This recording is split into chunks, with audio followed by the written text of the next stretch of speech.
Vamos a continuar con nuestra enseñanza del libro de Marcos. Si gustan acompañarme al capítulo 11, ya terminamos el capítulo 10, la predicación pasada. Hablábamos acerca de Bartimeo y cómo él tenía un conocimiento de Jesucristo, creía en él como Señor y Salvador. Y vamos a continuar con el capítulo 11 de Marcos.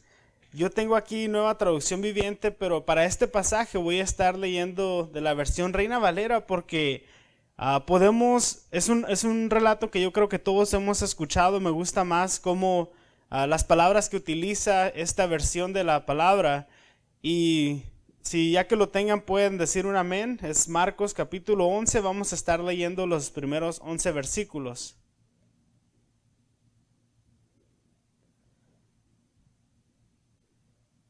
Dice lo siguiente en nombre del Padre, del Hijo y del Espíritu Santo.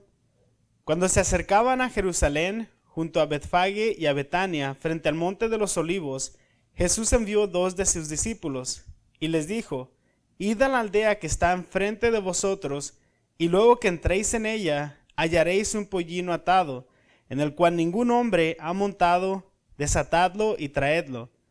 Y si alguien os dijere: ¿por qué hacéis eso? Decid que el Señor lo necesita, y que luego lo devolverá. Fueron y hallaron el pollino atado afuera a la puerta, en el recodo del camino, y lo desataron. Y unos de los que estaban ahí les dijeron: ¿qué hacéis desatando al pollino? Ellos entonces le dijeron como Jesús había mandado, y los dejaron. Y trajeron el pollino a Jesús, y echaron sobre él sus mantos, y se sentó sobre él. También muchos tendían sus mantos por el camino, y otros cortaban ramas de los árboles y las tendían por el camino. Y los que iban delante y los que venían detrás daban voces diciendo: Hosana, bendito el que viene en el nombre del Señor. Bendito el reino de nuestro padre David que viene, Hosana en las alturas. Y entró Jesús en Jerusalén y en el templo, y habiendo mirado alrededor todas las cosas, como ya anochecía, se fue a Betania con los 12. Este es un relato, hermanos, que muchas veces únicamente lo escuchamos en el tiempo de la Pascua, pero podemos ver que nos acercamos a la crucifixión de Jesucristo. Así que vamos a orar y vamos a después entrar un poco a estudiar esta parte del pasaje y ver cómo Jesús está obrando, como Dios en su soberanía sabe lo que está sucediendo y tiene el control sobre todas las cosas. Vamos a orar. Padre, te agradecemos en este día que podemos venir a escuchar tu palabra, Señor. Personas por todas partes que hoy no se levantaron, que no tuvieron, Señor, la manera de abrir los ojos, de respirar, de tomar un aliento, y hoy por tu providencia, por tu bondad, por lo bueno que tú eres, Señor, por tu misericordia extendida hacia nosotros, podemos venir hasta este lugar para honrarte, Señor, para escuchar tu palabra, para estar en comunión con el cuerpo de Cristo, Señor. Te pido que en este momento que vamos a estudiar las Escrituras, que tu Espíritu Santo nos ayude a entenderlas, Señor, a guardarlas en nuestro corazón, en nuestra mente y sobre todo a aplicarlas, Señor. Te pedimos que nos ayudes, Padre, a constantemente tenerte como lo más importante de nuestra vida, que seas el Señor, Señor, en nuestros corazones, en nuestras mentes. Te pedimos, Padre, que hoy te podamos honrar y que hables a nuestras vidas a través de tu palabra. Pedimos todo esto en el nombre del Padre, del Hijo y del Espíritu Santo. Amén. Como les comentaba, hermanos, es un pasaje que muchas veces escuchamos únicamente cuando se acerca la Pascua, porque en la Pascua, Semana Santa, celebramos la resurrección de Jesús. Y en el relato del que vamos, ya Jesús está entrando a Jerusalén, Él sabe lo que va a suceder, va a ser crucificado, y en medio de ese entendimiento claro de lo que va a suceder, vemos a Jesús entrando de una manera triunfal a Jerusalén, y lo leía de la versión Reina Valera por las palabras que utiliza: Hosana, Hosana, bendito el que viene en el nombre del Señor. Cada vez que nos reunimos como cuerpo de Cristo, venimos a honrar a Dios. La hermana Angélica comentaba: todos estamos agradecidos. Claro que sí, todos estamos agradecidos. No hay motivo por el cual nosotros, independientemente de cómo se encuentra nuestra vida espiritual, si leímos o no leímos la Biblia, si pecamos o no pecamos, bueno, todos pecamos, si venimos con un corazón agradecido o no, si vengo con sueño o vengo triste, Él es digno de ser alabado y glorificado, y hay agradecimiento en nuestro corazón hacia Él, pero lo que vemos aquí es una adoración aún más grande. Vemos el cumplimiento de profecías del Antiguo Testamento que vamos a empezar a ver. Y lo más importante de la predicación del día de hoy es quién es Jesús y puedo yo confiar en Él. Puedo confiar en que lo que Jesús enseña, dice, habla y la Biblia registra que hizo. ¿Puedo yo poner mi confianza completamente en esto? Y nos dice el autor Marcos, sí. Porque cuando Jesús hace cada una de estas cosas que leímos del versículo 1 al 11, no las hizo por casualidad, no las hizo porque Él sabía que había un asno, un pollino allá que Él iba a agarrar y montar, sino que las está haciendo porque está cumpliendo las profecías que fueron escritas acerca de Él mismo. Entonces aquí vemos la entrada pública del ministerio de Jesucristo a Jerusalén. Jesús iba a entrar a la ciudad donde Él sabía que 4 o 5 días después moriría. Él ya tenía conocimiento de la voluntad del Padre. Y vemos estas cosas tan claras de este pasaje. Primero, vemos que Él no le tenía miedo a la voluntad del Padre. Sabía que tenía enemigos, sabía que allí se encontraba el Sanedrín, los sacerdotes de la sinagoga, se encontraban personas que buscaban cómo matarlo. Y Él no llega a escondidas a Jerusalén, no se va por la puerta de atrás, no llega por el monte, no llega en la madrugada, sino que hay una gran fiesta en la entrada de Jesús a Jerusalén. No entró disfrazado como otra persona, no ocultó quién era. Podemos ver que Él claramente entró confiado en la voluntad del Padre y que habiendo enemigos, habiendo un riesgo, Él confiaba en la voluntad del Padre para Él mismo. También podemos ver aquí cuando Él se acerca a Jerusalén, Él está consciente de sus sufrimientos. Vemos en muchas catedrales, en muchas iglesias, hay una imagen de Jesús colgado sobre una cruz y siempre viene a la mente el sufrimiento de Jesús. Lo primero que pensamos son los clavos en sus manos y en sus pies, la corona de espinas. Pensamos la lanza que se metió en su costado, la manera en la que lo azotaron. Tuvo que cargar su cruz, una viga en la que Él iba a ser colgado. Fue escupido, fue maltratado, fue avergonzado. Todo esto Jesús tenía conocimiento que entrando a la ciudad iba a haber dolor. Iba a sufrir, no era un sufrimiento simbólico, no era algo a lo que Él estaba ajeno. Él sabía que en su carne experimentaría cada uno de estos sufrimientos. Y aún así decide hacer la voluntad del Padre, aun cuando sabe que Él mismo sufrirá. Aún sabiendo que Él mismo llegaba a esa ciudad para ser crucificado. Entonces vamos a ver la manera en la que exteriormente podemos interpretar este pasaje. La primera de ellas, Él entra sobre un asno a la ciudad. Y el asno, hermanos, la figura del asno, hay muchas veces en las que podemos ver referencias de asnos en la Biblia y vemos que los reyes utilizaban únicamente carruajes, caballos, utilizaban lo mejor que había, pero aquí vemos a Jesús entrando en un asno. Vemos la manera en la que el Rey de Reyes, el Señor de Señores, el Dios encarnado, entraba triunfante a la ciudad montado en un asno. En los primeros versículos nos habla acerca de cómo Jesús tenía el conocimiento que estaba este asno. Pero Jesús no va y les dice a sus discípulos, vayan y tráiganlo, róbenselo o vayan y cómprenlo. Podemos ver que en las Escrituras constantemente encontramos un patrón. Aquí en el ministerio de Jesús.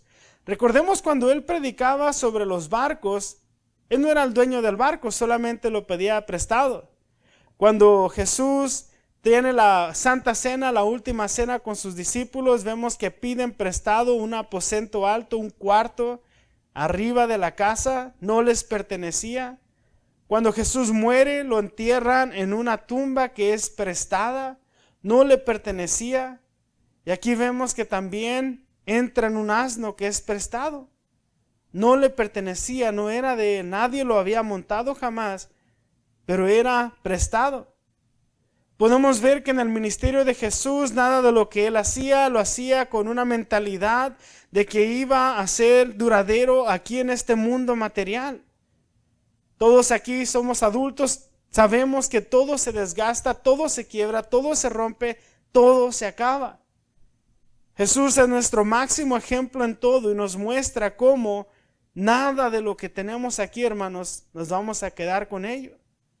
Nada de lo que tenemos hoy puesto en nuestra cuenta de banco, los carros que están estacionados afuera, ni en la casa en la que vive, ni nuestro propio cuerpo durará para siempre. Jesús no hizo una casa, no hizo un palacio, no tuvo una mansión. Todo lo que Jesús hacía, lo hacía con la mentalidad de que lo que realmente importa es lo invisible, lo eterno, lo espiritual. Ahora, como creyentes podemos nosotros ver la vida de Jesús y analizarnos a nosotros mismos. ¿Dónde está mi pensamiento? ¿En dónde estoy invirtiendo mi dinero, mi energía? ¿En dónde estoy concentrando la mayor parte de las cosas que Dios me ha dado? Pensando que aquí en este mundo estaré para siempre y tengo que tener más, enriquecerme, tener propiedades, terrenos, casas, carros. No estoy hablando de que es malo que uno pueda tener estas cosas. El problema es cuando lo ponemos como prioridad de nuestras vidas, como lo más importante. Que por tener más ya no leo la Biblia, no oro, no asisto a la iglesia, dejo de congregarme. Por el afán de tener más empiezo a tener codicia, envidia, amor al dinero. Que por el afán de ganarle o competir con mis compañeros de trabajo, vecinos y familiares, desgaste mi cuerpo físico por el acumular riquezas. Eso es el pecado, no tener, sino que sea la prioridad de nuestra vida y que esté dispuesto a hacer cosas que la Biblia claramente nos enseña como pecado para adquirirlas. Podemos ver aquí en el versículo 7, si lo volvemos a leer, nos dice lo siguiente: así que llevaron el burro a Jesús y pusieron sus prendas encima y él se sentó ahí. No tenía ni una silla en la cual Jesús se pudiera sentar arriba del asno. Pusieron sus propias mantas que ellos traían, la ropa que ellos traían, lo ponen para que Jesús se pueda sentar sobre este asno que tomaron prestado. Hermanos, Jesús sigue siendo nuestro máximo ejemplo en todos y como creyentes, cada vez que asistimos a la iglesia, cada domingo que estamos juntos, en cada estudio bíblico, escuchamos palabra de Dios que se nos hace difícil de aplicar, difícil de vivirlo y decimos yo no puedo. Ese es un estándar demasiado alto. Esto que Jesús me pide o que es un mandamiento se me hace demasiado para mí, jamás podré vivirlo. Y es cierto, no podemos vivirlo. Pedimos a su Espíritu Santo que nos transforme, que nos regenere, que nos ayude, que nos dé fuerza de voluntad, que nos fortalezca. Y cada día que nos congregamos, cada vez que estamos juntos, somos recordados que el estándar es Cristo, la perfección que Él vivió, y ponemos nuestra mirada en Él y deseamos ser como Él y acercarnos más a Él, viendo las cosas en nuestra vida que debemos cambiar. Podemos también ver este triunfo de Jesús como Él entra a la ciudad. Ya vimos exteriormente estaba este asno. Algo que quiero remarcar, si nos fijamos ahí, nos dice que este era un asno que nadie jamás había montado. Y Jesús es el que pide, es el que llama. ¿Cuántos de nosotros somos como ese asno que nadie había domado? Rebelde, desobediente, ese asno que no sabía ni cómo escuchar la voz de su amo. Y Jesús lo llama y este asno que estaba atado allá es tomado y ahora es ese asno el que entra triunfante con el creador de todo lo que existe, con el Rey de Reyes sentado sobre él. Ese asno, hermanos, somos nosotros. Esos somos nosotros, rebeldes, indomables.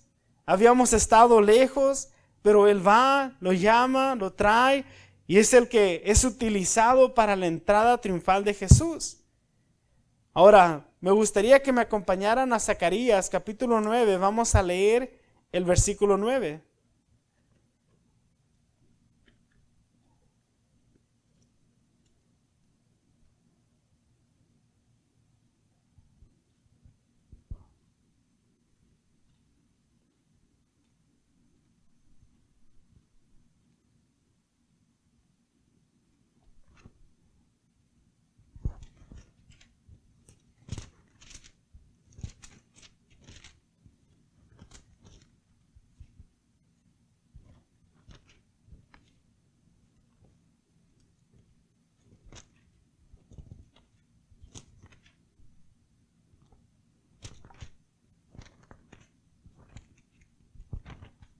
Disculpen, aquí tengo todas las hojas pegadas.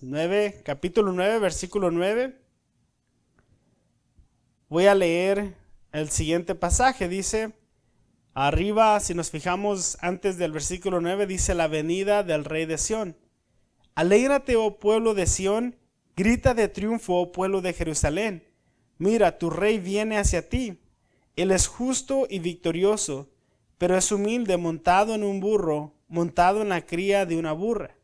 Aquí está la versión, Nueva Traducción Viviente. Voy a leer Reina Valera. Dice, alégrate, oh pueblo de Sión, grita de triunfo, oh pueblo de Jerusalén. Mira, tu rey viene hacia ti, él es justo y victorioso, pero es humilde, montado en un burro. Zacarías es escrito cientos de años antes de que Jesús naciera. Todos profetizaban de un hombre que vendría, un Salvador, un enviado, el Mesías que vendría a librar a su pueblo, a librar a su gente. Pero muy diferente a como la gente pensaba que vendría, ya se daban profecías de que Él vendría de una manera distinta.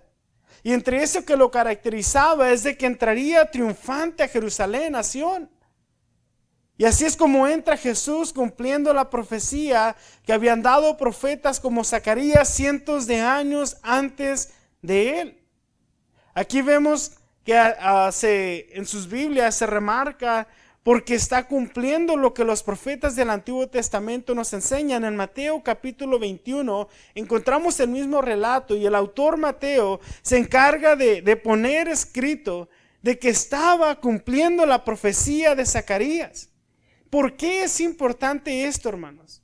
Porque nosotros podemos ver y podemos hoy confiar en que Jesús es realmente el enviado de Dios. Y si Jesús me dice que Él puede perdonar mi pecado, que Él viene a restaurarme, que Él puede regenerar nuestra vida, que Él puede hacer que nosotros haya fuentes de agua viva, que nosotros podamos producir un fruto verdadero, que nosotros podemos estar con Él por la eternidad, que Él se fue para preparar una morada para nosotros y la Biblia nos dice que estaremos con Él por la eternidad, puedo confiar en sus palabras. Porque puedo ver que Él ha cumplido lo que Dios estableció para el Mesías, para aquel que vendría a realizar esta obra de expiación, de salvación por nosotros. Zacarías 9:9, una profecía que Jesús cumple de una manera exacta. Jesús, hermanos, muestra aquí su conocimiento sobre todas las cosas y el poder que Él tenía. En los versículos del 1 al 3 del capítulo 11 de Marcos, vemos que les dice a sus dos discípulos, vayan a tal parte y van a encontrar un asno amarrado. Y les van a preguntar y ustedes van a responder lo siguiente. Esto nos muestra la sabiduría que Él tenía, que Él podía ver al futuro, que Él puede ver el pasado, que Él tiene conocimiento de todas las cosas, que no hay nada oculto para Él. Que Él sabe cada pensamiento que pasa por nuestra mente desde el momento que me levanto, el estar aquí hoy, al estar escuchando esta predicación, Él conoce cada cosa que pasa por nuestra mente. Salmos 139 nos dice que sabe cada cosa aún antes de que la digamos. Que Él conoce nuestro corazón, conoce nuestro pensamiento, sabe lo que estamos experimentando, sabe lo que estamos pasando. Nos habla de un Dios que nos conoce, un Dios que sabe cómo me encuentro, en qué situación estoy, que me escucha. Nos habla de un Dios que si nos promete una paz, si nos promete salvación, si nos promete comunión y una relación correcta con Él, Él lo puede hacer. Hermanos, 3 versículos que nos dejan claramente una verdad que muchas veces se nos olvida, que Dios tiene el control, Él conoce todas las cosas. Y así como es un Dios personal, que hoy yo tengo una relación con Él, al momento que yo conoce todo acerca de mí, Él también conoce todo acerca de usted y de cada uno de los que estamos aquí y de cada uno de los que conformamos el cuerpo de Cristo a través de toda la historia, de todo el mundo. Es Dios. Él nos conoce, tiene conocimiento de todo, no podemos ocultarle nada. Y debe ser una realidad con la que vivamos constantemente, porque a veces nos escondemos para hacer ciertas cosas. A veces pensamos que nadie nos está viendo, hermanos. No se esconda de otras personas aquí. No nos escondamos del pastor. No se esconda de sus hijos. Cuando Dios todo lo sabe, todo lo ve. Nadie aquí tiene el poder para condenarnos por la eternidad excepto Cristo Jesús. Y Él nos conoce y Él ve lo que hacemos, lo que pensamos. Él ve las cosas que decimos. Él está en todo lugar, en todo tiempo y conoce todas las cosas.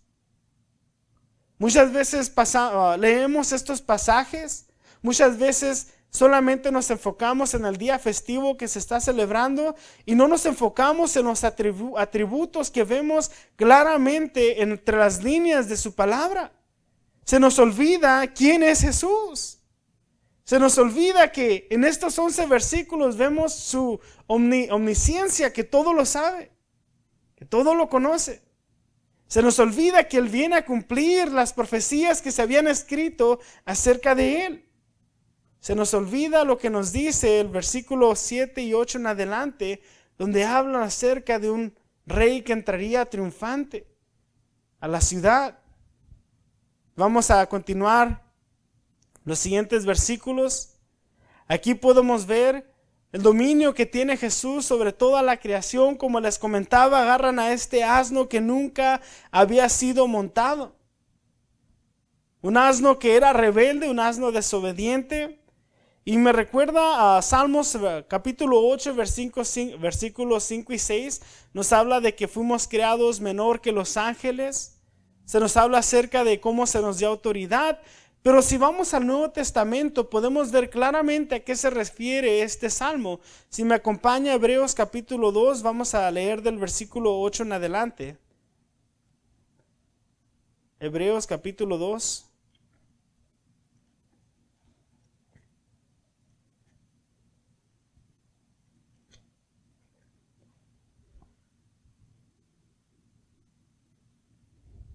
Perdón, del versículo 5 al 8.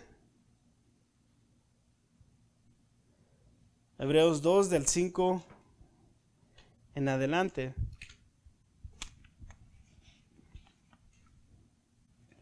Dice lo siguiente, esto es en referencia al Salmo capítulo 8.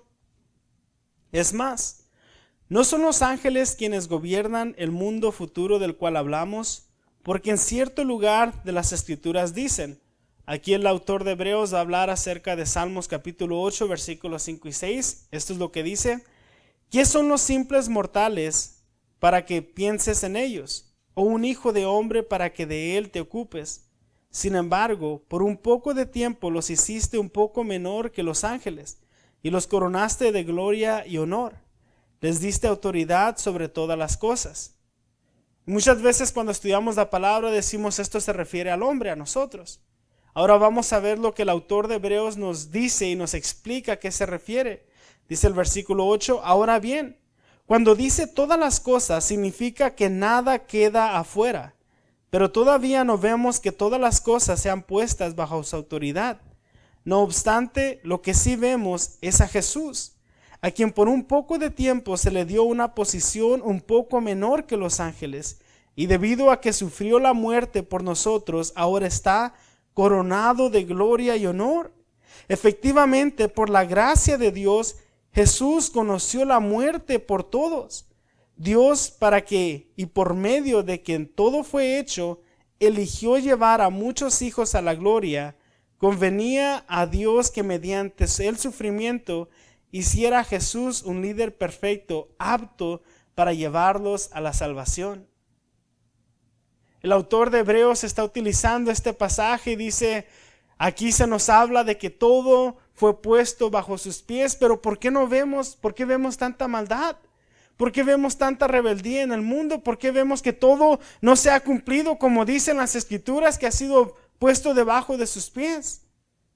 Dice, porque no habla de nosotros, está hablando acerca de Jesús, que murió y resucitó y ha sido coronado con gloria y honor. Y Él es el líder perfecto en quien nosotros podemos confiar y poner nuestra mirada y decir, en Jesús se cumple la palabra de Dios. En Jesús, Él sí tiene autoridad sobre todas las cosas. Jesús es el que está en control de todo lo que hay aquí en nuestro alrededor, sea espiritual, sea algo material. Él está en control.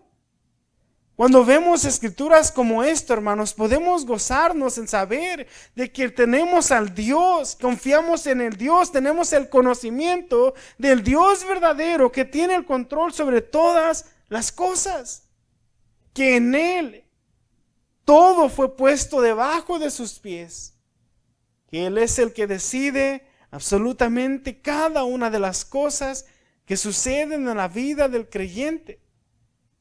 Recordemos lo que nos dice Romanos capítulo 8, versículo 28 en adelante, que para los que aman a Dios, todas las cosas son para bien. No lo tomemos fuera de contexto. Todas las cosas que el Padre en su voluntad permite y conoce que son para nuestro bien, no lo que nosotros pensamos que es para nuestro bien. Perder un trabajo, nosotros lo consideramos algo malo. Pero Dios en su amor conoce todas las cosas y sabe que a veces es para nuestro bien. Dificultades que enfrentamos, enfermedades, conflictos, nosotros pensamos que son cosas negativas o malas, pero el Padre en su amor sabe que es para nuestro bien. Nosotros no lo entendemos, pero podemos ver en las Escrituras que todo fue puesto debajo de sus pies.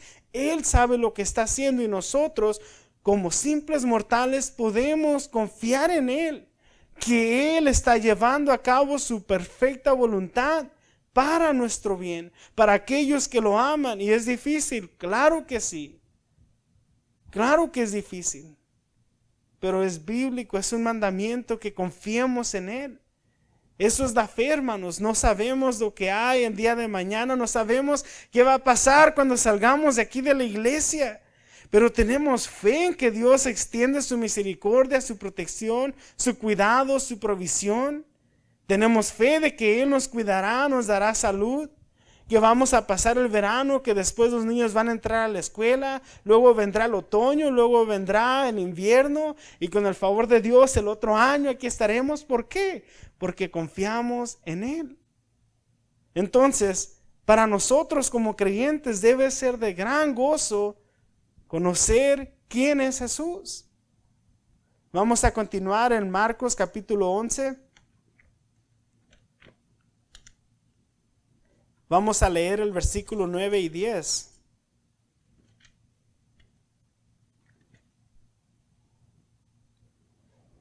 Dice lo siguiente el versículo 9.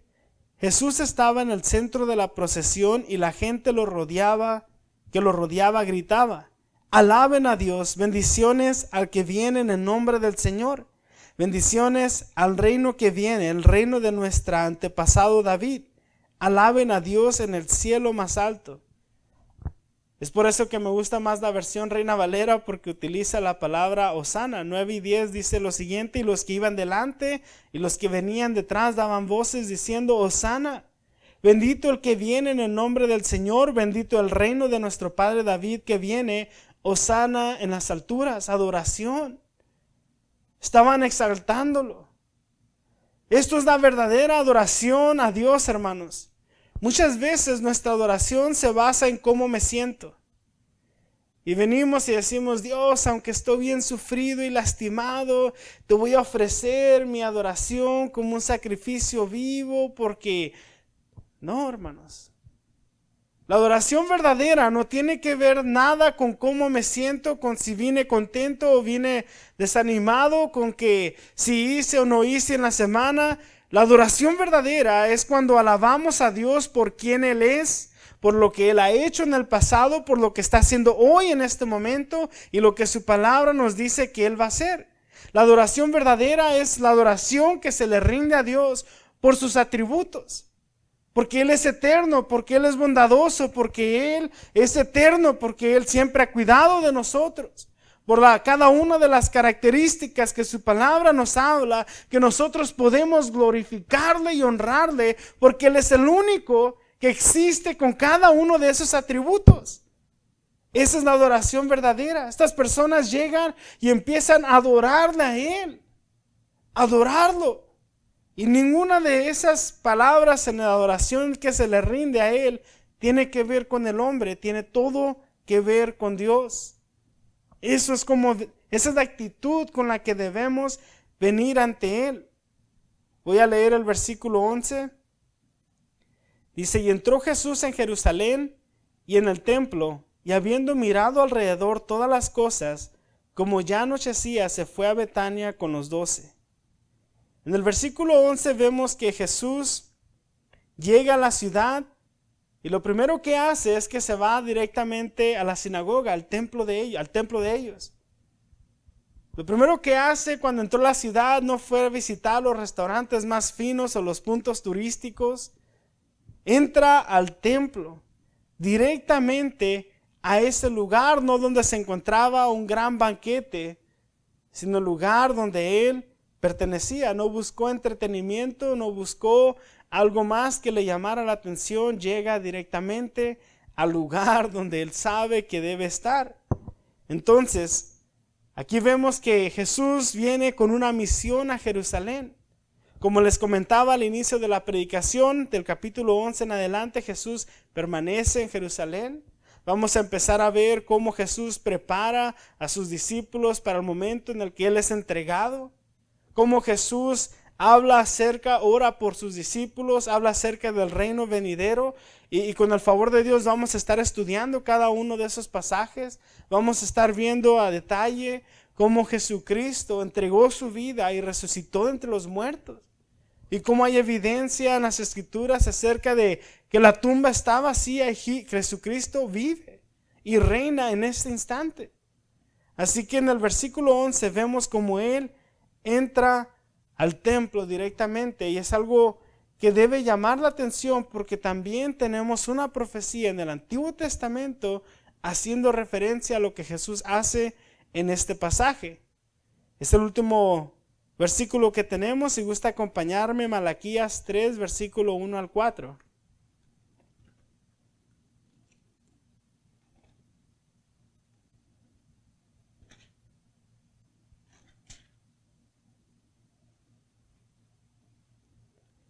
Yo creo que cuando decimos Malaquías 3, todos piensan en el versículo 10 por la ofrenda. Pero hoy vamos a darle un descanso al versículo 10. Vamos a leer versículo 1 al 4 de Malaquías capítulo 3. Dice lo siguiente: miren, yo envío a mi mensajero y él preparará el camino delante de mí. Entonces el Señor al que ustedes buscan vendrá de repente a su templo. El mensajero del pacto a quien buscan con tanto entusiasmo sin duda vendrá, dice el Señor de los ejércitos celestiales. Pero ¿quién será capaz de soportar su venida? ¿Quién podrá mantenerse de pie y estar cara a cara con él cuando aparezca? Pues él será como un fuego abrasador que refina el metal o como un jabón fuerte que blanquea la ropa. Se sentará como un refinador de plata y quemará la escoria. Purificará a los levitas, refinándolos como el oro y la plata, para que vuelvan a ofrecer sacrificios aceptables al Señor. Nuevamente el Señor recibirá las ofrendas que el pueblo de Judá y Jerusalén le lleven, como lo hizo en el pasado. Muchas personas esperan que esta profecía se cumpla en el futuro, pero podemos ver que Jesús lo cumplió y vemos un juicio que es emitido sobre esas personas. Habla acerca de cómo va a reinstituir la adoración verdadera este mensajero enviado de parte de Dios. Y eso es exactamente lo que hizo Jesús. ¿Acaso no nos enseñan los evangelios, que nos enseña con la mujer samaritana, que vendrán los verdaderos adoradores en espíritu y en verdad? ¿Acaso no fue un gran juicio de Jesús sobre la orden religiosa de ese tiempo, sobre los sacerdotes, sobre los levitas, sobre los escribas, sobre todos aquellos que se creían demasiados buenos, que no necesitaban escuchar a Jesús y sus enseñanzas, sus parábolas, sus mandamientos? ¿Acaso no fue un gran juicio que vino sobre cada una de esas personas de esa generación por no haber escuchado el mensaje? Vemos cómo Jesús condena a muchas ciudades y muchas personas dentro de esa generación por su incredulidad. Vemos que cuando se resucita, el velo se parte, el sistema de sacrificios ya no se llevará a cabo, sino que se instituye hoy el nuevo pacto, donde nosotros nos acercamos a Dios a través del sacrificio de Cristo Jesús en el Calvario. Podemos ver el cumplimiento de esta profecía en Jesús. No es algo que va a venir en el futuro, sino es algo que Jesús ya trajo su juicio y condenación sobre los judíos de ese tiempo, de esa época, en esa ciudad de Jerusalén. Podemos ver los estragos que hubo ahí mismo después de que Jesús murió y resucitó. El juicio de Dios vino sobre ellos, pero debemos recordar que la palabra de Dios nos habla acerca de un juicio venidero todavía, para toda la creación. Hoy en día se habla mucho acerca del rapto, del regreso de Jesús, y mucha gente está asustada, está alarmada, está preocupada. Pero lo que siempre le recuerdo a la iglesia es de que en la Biblia nunca se utiliza la venida de Jesús como algo para atemorizarnos, sino algo que nos debería de dar gozo, porque cuando Jesús regrese establecerá su reino. Hermanos, ¿qué es lo que más le fastidia y le molesta aquí en la tierra? ¿Será la pedofilia, los que abusan niños, los que golpean a las mujeres? ¿Será los asesinos, los violadores? ¿Será los que tienen hijos regados por todas partes, los borrachos que chocan y matan a gente inocente? ¿Será los dictadores que abusan de su pueblo? ¿Será los jueces corruptos que no llevan a cabo la justicia? ¿Serán las enfermedades como el cáncer que acaban y maltratan a las personas y causan que vivan una tortura antes de su muerte? ¿Serán las pandemias? ¿Será la hambruna? ¿Serán las condiciones de pobreza en las que la gente vive? ¿Qué es lo que más nos molesta y más nos entristece del mundo en el que vivimos? Es por eso que los apóstoles y la iglesia primitiva se animaban diciendo: pero Cristo volverá a instituir su reino aquí en la tierra. Pero recuerden, todo esto pasará. Todo esto es pasajero, porque Jesucristo regresará para poner su reino aquí. Y cuando Él venga a establecer su reino, habrá paz, habrá gozo. Ya no va a haber calor de 114 grados. Ya no va a haber una semana de trabajo de lunes a sábado de 8 horas. Ya no vamos a tener que levantarnos temprano. Ya no vamos a tener que hacer cada una de las cosas que fastidian al hombre aquí en la tierra. Las promesas de Jesús regresando, estableciendo su reino aquí en la tierra, hablan de que será un reino donde Él enjugará cada lágrima, que no habrá dolor, no habrá tristeza. Ya no vamos a sentirnos desanimados, decepcionados. Ya no va a haber motivos por el cual el hombre y la mujer lloran. Ya no va a haber quebrantamiento. Será un reino en perfección, reinando con nuestro Salvador por la eternidad. Es por eso que se animaban los discípulos diciendo: Maranata, Él regresará. Recuerden, hoy estamos experimentando sufrimientos por el nombre y la causa de Cristo, pero todo es temporal. Se va a acabar, Él regresará. Y esas son las palabras con las que quiero terminar el día de hoy. Recordemos que Él regresará y no le dé miedo, no se alarme, confíe en su palabra, confiemos en lo que la Biblia nos enseña y que haya gozo en nuestro corazón sabiendo que cuando Jesús venga, vendrá a derrotar a sus enemigos, a condenar al malvado, a acabar con la injusticia, a instituir su reino de paz y gozo por la eternidad.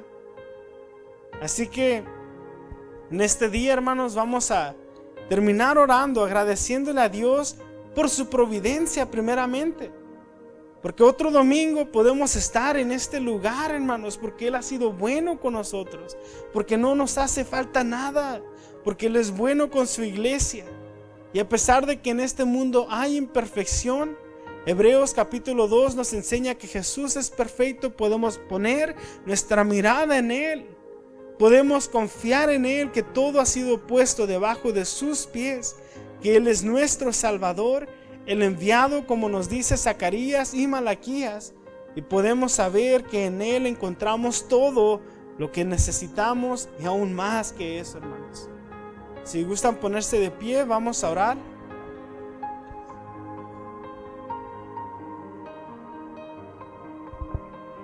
Señor Jesús, en esta tarde te agradecemos por lo que encontramos en tu palabra acerca de ti.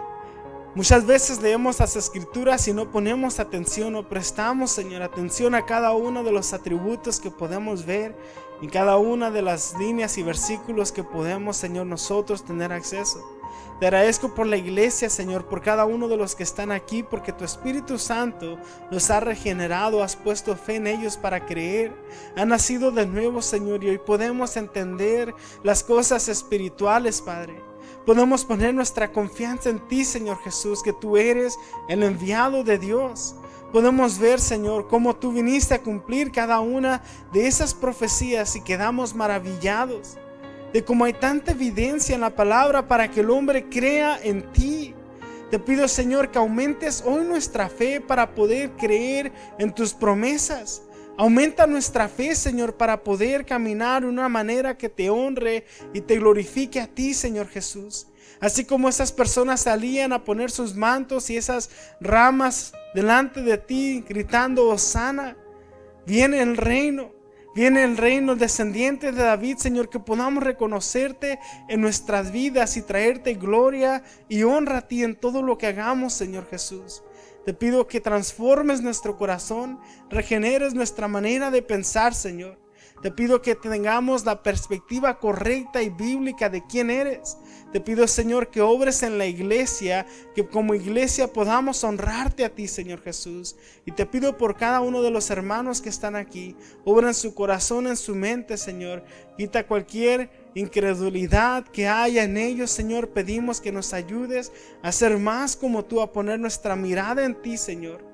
Te pido que quites de nosotros el desánimo, Señor, la preocupación, que podamos creer y tener fe en que tú tienes el control de todo lo que sucede. Todo ha sido puesto debajo de tus pies. Se hará tu perfecta voluntad para aquellos, Señor, que te aman. Te pido que podamos encontrar gozo en confiar en ti. No tenemos las respuestas para todas las cosas, pero podemos poner nuestra fe en ti y saber que tú harás lo que tiene que pasar y que todo estará bien, Señor Jesús. Bendecimos tu santo nombre y te pido, Padre, por cada uno de los miembros de la iglesia, aquellos que no pudieron estar, que en la semana, Padre, estemos en comunión contigo y podamos estar aquí el próximo domingo para honrarte y glorificarte. Gracias, Cristo Jesús, en tu nombre oramos. Amén. Dios los bendiga, hermanos. Pueden tomar su lugar